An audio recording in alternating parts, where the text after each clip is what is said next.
All right, welcome back.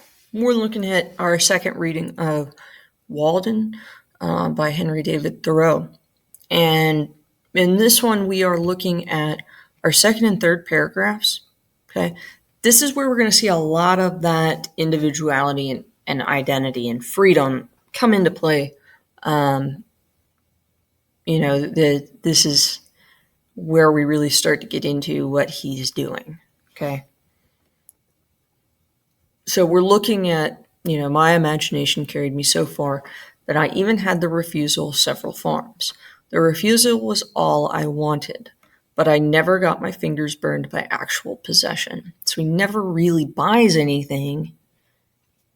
He's just imagining it. The nearest that I came to actual possession was when I bought the Howell place and had begun to sort my seeds and collected materials with which to make a wheelbarrow to carry it on or off with. Okay, so he does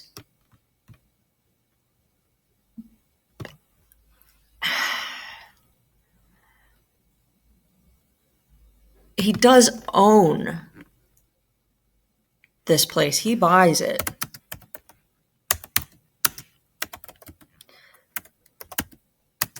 But he's in denial about what possession means. Okay. He says he buys it, but he's not really in actual possession of it. Which is sort of an odd concept, and it kind of goes to show where he's at mentally. Okay. Begun to sort my seeds, makes a wheelbarrow.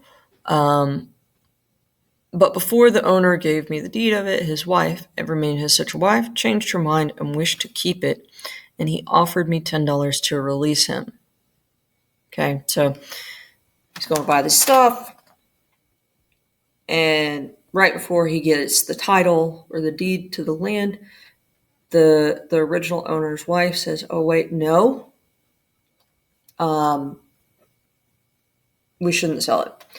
And so the farmer comes to Thoreau and says, "Oh my gosh, if I give you $10, can I have my land back?" Now, take a second and find in 1815, find what $10 is worth in today's money. Okay. And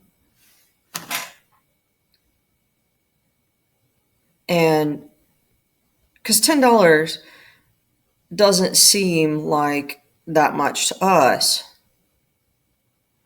but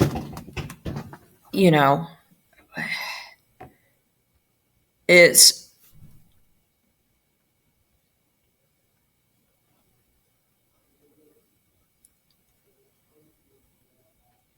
it's actually around $150. Okay, it's not small change. Okay, especially for a farmer who's relatively poor. Okay, and Thoreau graciously releases it. He says, "Yes, I have but 10 cents in the world."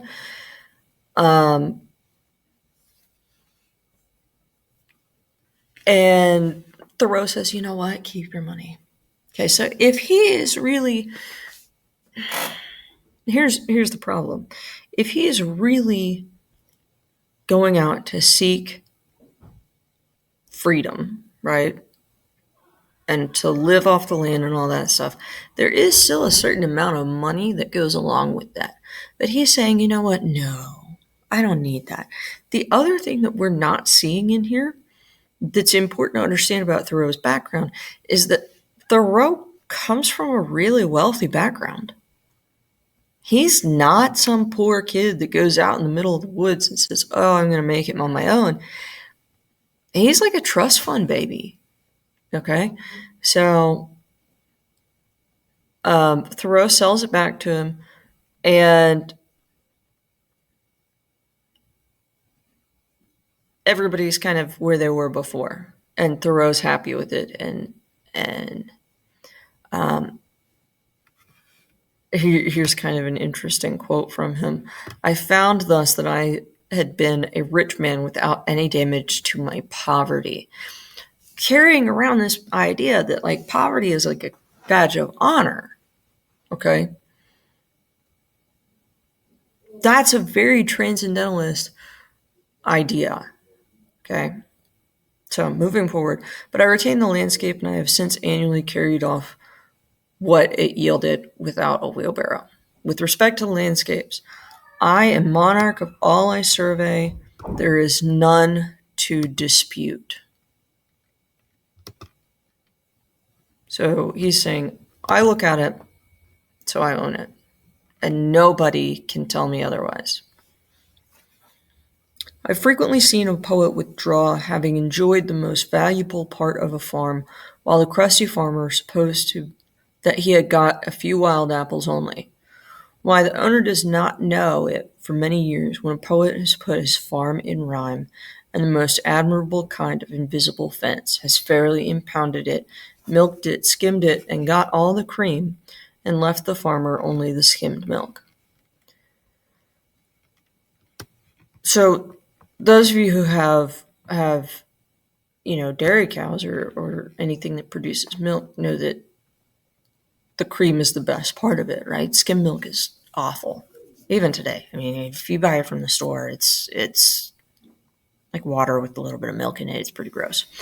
And so what Thoreau is saying here is that if a poet comes and he only he doesn't take anything, the farmer, because he hasn't lost anything in material, thinks that the poet's wasting his time. The poet, on the other hand, is taking back with him this mental picture and milking the beauty of it, okay, and giving the world and giving himself the best parts of the farm without the rough stuff. So he leaves the skimmed milk for the farmer, the less than desirable piece of it. So that is our next two paragraphs. Make sure you annotate for individuality, freedom, and identity. Okay? Have a good day.